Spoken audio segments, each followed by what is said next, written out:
Yo, salut tout le monde, c'est Fanny à l'appareil, j'espère que vous allez bien. Aujourd'hui, on se retrouve pour la review de Shibuya Ale, donc un manga qui est sorti il y a déjà quand même pas mal de temps maintenant, et qui a été conclu il y a de cela quelques mois en 11 tomes. C'est donc une série franchement très sympa, il s'agit d'un survival horror, d'un survival game, mais franchement c'est un survival game assez original. C'est quoi l'originalité? En réalité, c'est que donc Shibuya se fait enfermer dans une espèce d'aquarium géant, une espèce de zone d'aquarium qui se met autour d'eux, comme un espèce d'aquarium autour de Shibuya. Les gens sont piégés à l'intérieur et dans cet aquarium, il y a des poissons rouges géants qui commencent à popper par-ci par-là. Des poissons rouges qui vont avoir différentes formes et différentes personnalités parce que les poissons rouges parlent. Et leur but, c'est donc de bouffer les humains qui sont là, qui sont donc considérés par eux comme de la nourriture. On va donc suivre d'abord plusieurs petits groupes de survivants et surtout le héros principal qui va devoir donc du coup réussir un peu à survivre parmi tous ces groupes, parmi des trahisons, parmi des gens à qui il va se faire des amis, parmi des gens qui vont du coup lui faire à l'envers pour survivre. Et il va donc devoir essayer de survivre par tous les moyens possibles et imaginables. Il va donc devoir affronter ces poissons rouges géants, surtout d'abord survivre, puis trouver une solution pour pouvoir quitter cet aquarium, cette zone où ils sont enfermés. Première solution, bien sûr, ça va pas marcher, donc ils vont devoir faire de nouveaux plans, ils vont devoir se trouver des nouveaux alliés pour pouvoir mettre en place des nouveaux plans pour essayer de s'échapper de la zone. Ils vont les faire, ça va encore échouer, ils vont devoir en refaire encore d'autres, etc. Et ainsi de suite. Et ça va être de plus en plus galère, entre guillemets, pour survivre. De plus en plus de poissons rouges seront présents, de plus en plus de gens mourront autour d'eux. Il y aura du gore, il y aura du sang, il y aura franchement de tout dedans. Et donc, ils vont devoir chaque fois essayer de trouver plusieurs plans. Parfois, les plans vont totalement foirer. Ils vont devoir parfois même se trouver des nouveaux alliés parce que tous leurs alliés seront morts. Et ainsi de suite pour jusqu'à essayer de trouver la liberté et essayer de s'échapper de cette zone. Bon, je ne vais pas vous spoiler comment ça finit, bien entendu. Les volumes sont assez copieux, surtout le volume 1 et le volume 11, qui est donc le dernier. Donc, on a quand même une belle qualité de Pika. Voilà, c'est des tomes assez gros avec des belles pages. Franchement, franchement Pika fait quand même un bon travail sur cette édition-là. Ne fût-ce que pour l'édition, c'est cool. Après, comme je vous le dis, le scénario est what the fuck, mais franchement, il est très sympa à suivre. Les personnages ont beaucoup de personnalité.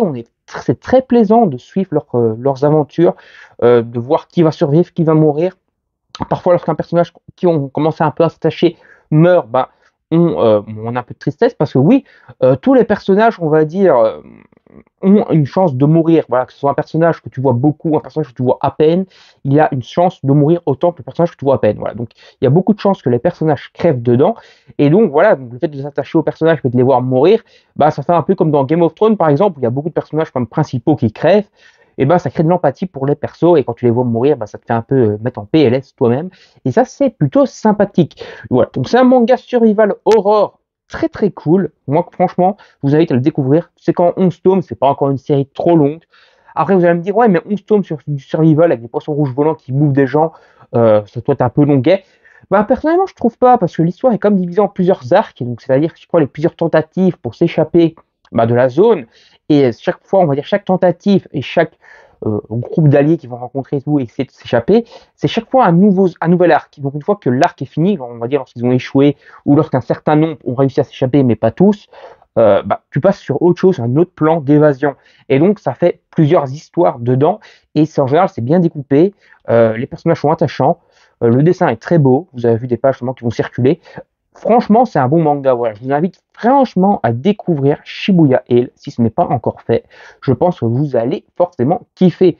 Surtout si vous aimez les mangas un peu what the fuck, donc genre les gammes de what the fuck Akata, ou vous aimez les mangas un peu gore, un peu survival horror, voilà, ou bien que vous aimez tout simplement un peu le délire, tout simplement, qui se ressort de ça avec des poissons rouges volants qui bouffent des gens. Voilà. Il y a franchement un bon délire et bah, c'est très bien expliqué, c'est très bien narré. Il y a des personnages dedans bah, qui sont franchement des masterclass. Donc voilà, je vous invite à découvrir ce manga. Donc on va s'arrêter là pour cette vidéo. N'hésitez pas à vous abonner à la chaîne et activer la petite cloche pour ne rien manquer des prochaines vidéos. Like et partagez la vidéo sur vos réseaux sociaux pour m'aider dans mon aventure YouTube. Laissez bien sûr des commentaires si vous avez déjà lu Shibuya Ale, vous donnez votre avis. Si vous allez lire Shibuya Ale après cette vidéo, donnez-moi également votre avis. Et tout simplement, si vous n'aimez pas, donnez-moi votre avis également pourquoi, voilà, comme ça on pourra débattre. Ou si je vous ai tout simplement donné envie de l'acheter, bah, n'hésitez pas à le mettre également en commentaire, on pourra un petit peu en parler. Et c'est toujours très cool de répondre à tous vos commentaires. Allez, salut tout le monde, on se retrouve donc pour une prochaine vidéo, que ce soit manga ou jeu vidéo. Salut tout le monde, bye bye.